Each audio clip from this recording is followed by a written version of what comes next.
காலை வணக்கம். தினம் ஒரு திருக்குறள். அதிகாரம் 16, பொறையுடைமை.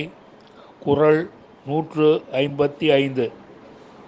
உறுத்தாரை ஒன்றாக வையாரே வைப்பர், பொறுத்தாரை பொன்போல் பொதிந்து.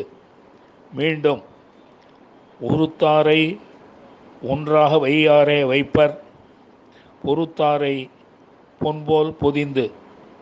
இதன் பொருள், தீங்கு செய்தவரை பொறுக்காமல் வருந்தினவரை உலகத்தார் ஒரு பொருளாக மதியார்.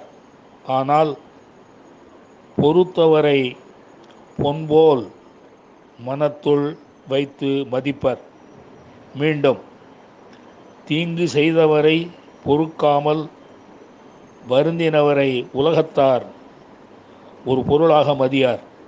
ஆனால் பொறுத்தவரை பொன்போல் மனத்துள் வைத்து மதிப்பர். நன்றி, வணக்கம் கூறி உங்களிடமிருந்து விடைபெறுவது தேரெழுந்தூர் கோசன் என்கிற டிவி நாராயணன் ஆழ்வார்பேட்.